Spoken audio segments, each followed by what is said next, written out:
काय ऐकली कधी तुम्ही ही कथा सात बेटांची? ह्या भूमीला साथ लाभली दर्याच्या लाटांची. कोणी म्हणे माया नगरी, कोणी मुंबाई माता. इतिहासातून चला उलगडू आजही विस्मय गाथा. ही कहाणी अज्ञात मुंबईची. श्रोतेहो नमस्कार. प्रसारित करत आहोत अज्ञात मुंबई या पुस्तकाचं क्रमशः वाचन. लेखक नितीन साळुंखे, वाचक स्वर ओमकार गोवर्धन आणि केतकी थत्ते, संकल्पना शैलेश माळोदे आणि सादरकर्त्या ज्योत्स्ना केतकर. आज आपण ऐकणार आहोत भायखळ्याचा खडा पारशी या गोष्टीचा पहिला भाग.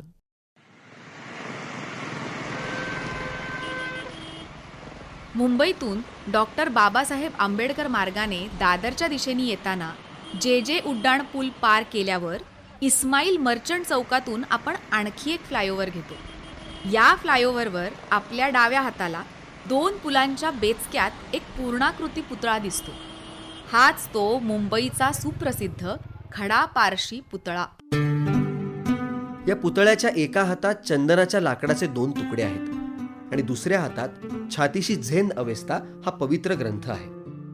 ब्रिटिशकालीन मुंबईतले धनाढ्य पारशी व्यापारी करसेटजी माणेकजी श्रॉफ यांचा हा पुतळा आहे. करसेटजी यांचे चिरंजीव माणेकजी करसेटजी यांनी आपल्या वडिलांच्या स्मरणार्थ तो उभारलेला आहे. पुतळा ज्यांचा आहे त्यापेक्षा पुतळा ज्यांनी उभारलाय त्या माणेकजी करसेटजी यांचं कार्य, विशेषतः मुंबईतल्या मुलींच्या शिक्षणाबद्दलचं त्यांचं कार्य फार मोठं आहे. मुंबईतल्या व्यापारी घराण्यात जन्मलेल्या माणेकजी यांचं इंग्रजी भाषेवर कमालीचं प्रभुत्व होतं. तेच त्यांना इंग्रज राज्यकर्त्यांच्या जरा अधिकच जवळ घेऊन गेलं. इंग्रजी राज्यकर्त्यांसोबत असलेल्या सलगीमुळं त्यांना मानाची आणि अधिकाराची पदं मिळत गेली. त्यांची ज्युरी म्हणून निवड झाली होती. त्या काळात भारतीय माणसांना हे पद मिळणं फारच दुर्मिळ होतं. 1840 साली Bombay branch of royal Asiatic सोसायटीच्या म्हणजे एशियाटिक सोसायटी ऑफ मुंबईच्या सदस्यपदी निवडून आलेले ते पहिले भारतीय. पुढे ते रॉयल जिओग्राफिक सोसायटीचेही फेलो झाले. त्यांची इंग्रजांशी असलेली घसट पारशी समाजाच्या पारशी पंचायत या शीर्षस्थ संस्थेशी त्यांचं वितुष्ट येण्यास कारणीभूत ठरली होती.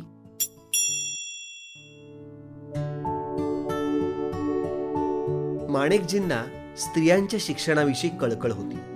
त्या क्षेत्रात काहीतरी करावं या हेतूनं त्यांनी मुंबईचे तत्कालीन governor sir mount Stuart Elphinstone यांच्याशी सातत्यानं पत्रव्यवहार केला होता. त्यांचा हा सर्व पत्रव्यवहार त्यांनी 1862 मध्ये लिहिलेल्या a few passing ideas for the benefit of India and Indians या पुस्तकात प्रसिद्ध केला आहे. या पुस्तकाचे एकूण 4 खंड असून त्यातल्या 4थ्या खंडात मुलींच्या शिक्षणाविषयी केलेला सर्व पत्रव्यवहार नोंदवलेला आहे. आपल्या पत्रातून त्यांनी मुंबईतल्या लोकांमध्ये प्रचलित असलेल्या जात, धर्म, अंधश्रद्धा इत्यादी बाबी मुलींच्या शिक्षणात अडथळा आणत असून त्यातून मार्ग काढण्यासाठी इंग्रजांनी मदत करायला हवी असा आग्रह धरला होता. मुलींना शिक्षण देणं हा त्यावर प्रभावी मार्ग आहे असं ते सरकारच्या मनावर सातत्यानं बिंबवत होते. मुलींसाठी मुंबईत शाळा सुरू करण्याची त्यांची इच्छा होती आणि त्यासाठी सरकारनं त्यांना मदत करावी असा त्यांचा आग्रह होता. त्यांनी शाळा काढल्यास मुलींसाठी चांगल्या शिक्षिकाही सरकारनं इंग्लंडहून पाठवण्याची व्यवस्था करावी अशीही त्यांची मागणी होती.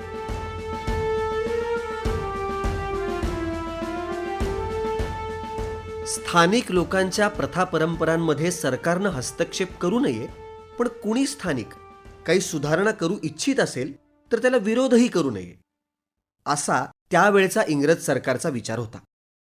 माणेकजींना सरकारनं मुलींसाठी शाळा सुरू करण्याची मान्यता दिली असावी, कारण 18 मार्च 1860 रोजी आपल्या एका स्नेह्यांना लिहिलेल्या पत्रात माणेकजी आपण मुंबईत मुलींची शाळा सुरू करणार असल्याचं कळवतात. या मुलींच्या शाळेत शिक्षिका म्हणून नोकरी करण्यास मिसेस स्मिथ या तयार आहेत आणि त्या आत्ताच आपल्याला भेटून गेल्या असंही त्यांनी कळवलेलं आहे. मिसेस स्मिथ यांना महिना रुपये 200 पगार देण्याचं ठरवल्याचंही त्यांनी या पत्रात म्हटलं आहे. शाळेचं तात्पुरतं नाव यंग लेडीज इन्स्टिट्यूट असं ठरवण्यात आलेलं असून ती शाळा त्यांच्या राहत्या व्हिला भायखळा या बंगल्यात सुरू करणार असल्याचं सूतोवाच त्यांनी पत्रात केलेलं आहे. या शाळेत वयवर्ष 5 ते 11 दरम्यानच्या मुली आणि वयवर्ष 12 ते 19च्या दरम्यानच्या स्त्रियांना प्रवेश देण्याचं त्यांनी ठरवलं होतं. या व्यतिरिक्त शिक्षणाचे विषय, शाळेची वेळ, शाळेचा खर्च भागवण्यासाठी केलेली तरतूद इत्यादी विषयी काही नियम तयार करून त्यांनी ते इंग्लंडला पाठवले होते. त्यावेळी मुंबईचे गव्हर्नर असलेल्या सर जॉन एल्फिन्स्टन यांनी माणेकजी मुलींच्या शिक्षणासाठी घेत असलेल्या कष्टांबद्दल कौतुक केल्याचा उल्लेखही या पत्रात आहे. हा सर्व पत्रसंग्रह वाचण्यासारखा आहे. जिज्ञासूंनी तो अवश्य वाचावा. अखेर ठरवल्यानुसार माणिकजी करसेटजी यांनी दिनांक 1 सप्टेंबर 1863 रोजी स्त्रियांसाठी मुंबईतली पहिली इंग्रजी माध्यमाची शाळा the Alexandra native girls English institution या नावाने व्हिला भायखळा या आपल्या बंगल्यात सुरू केली. सुरुवातीला या शाळेत 13 विद्यार्थिनींनी प्रवेश घेतला होता. मुलींना शिकवण्यासाठी ब्रिटिश शिक्षिका नियुक्त करण्यात आली होती. शाळेत मदतनीस म्हणूनही इंग्लंडहून आलेल्या काही मुली नियुक्त केल्या होत्या. 1864 साली या शाळेचा पहिला बक्षीस वितरण सोहळा पार पडला. मुंबईचे त्यावेळेचे गव्हर्नर सर बार्टल फ्रियर या सोहळ्यासाठी सपत्नीक उपस्थित होते. माणेकजी शाळेसाठी योग्य जागेच्या शोधात होते. सन 1865 मध्ये ही शाळा फोर्ट विभागातल्या हॉर्नबी रोडवर म्हणजेच आत्ताच्या दादाभाई नवरोजी किंवा DN रोडवर असलेल्या एका इमारतीत तात्पुरती हलवण्यात आली. त्या ठिकाणी ही शाळा सन 1881 पर्यंत होती. दरम्यानच्या काळात शाळेसाठी त्यावेळच्या वॉर्डबी रोडवरची म्हणजे आत्ताच्या बॉम्बे जिमखान्याला लागून असलेल्या हजारीमल सोमानी मार्गावरची एक योग्य जागा निवडण्यात आली. या जागेवर 23 एप्रिल 1878 या दिवशी शाळेच्या इमारतीची पायाभरणी करण्यात आली. पायाभरणी करता मुंबईचे गव्हर्नर सर रिचर्ड टेम्पल आवर्जून उपस्थित होते. इमारत बांधण्याकरता त्या काळातले प्रसिद्ध इंजिनियर खान बहादूर मंचेरजी कावसजी मर्जबान यांची नियुक्ती करण्यात आली होती. 3 वर्षांनंतर माणेकजींच्या शाळेची अल्बर्ट हॉल ही गॉथिक पद्धतीनं बांधलेली देखणी इमारत उभी राहिली. त्या काळात ही देखणी आणि भव्य इमारत फोर्ट विभागाची ओळख बनली होती. सन 1881 मध्ये हॉर्नबी रोडवरच्या तात्पुरत्या जागेमधून अलेक्झांड्रा शाळा कायमची हजारीमल सोमानी मार्गावर आणण्यात आली आणि ती अजूनही याच ठिकाणी आहे. काय ऐकली कधी तुम्ही ही कथा 7 बेटांची. आज आपण ऐकत होतो भायखळ्याचा खडा पारशी या गोष्टीचा पहिला भाग. उद्या ऐकूया याच गोष्टीचा दुसरा भाग. अज्ञात मुंबई. लेखक नितीन साळुंखे. वाचक ओमकार गोवर्धन आणि केतकी थत्ते. शीर्षक गीत समीर सामंत. शीर्षक गीताचं संगीत सुखदा दापके. गायक मंदार पिलवलकर. ध्वनी प्रभाव परीक्षित भातखंडे. निर्मिती सहाय्य रोहिणी पाटील आणि क्षितिजा सहकारी. संकल्पना शैलेश माळोदे आणि सादरकर्त्या ज्योत्स्ना केतकर. शहर ते महानगर बनताना कधी कुणी कधी कुणी कसे कष्टले ही मुंबई घडताना. चला पाहूया काही खुणाच्या कथा सांगतील आता.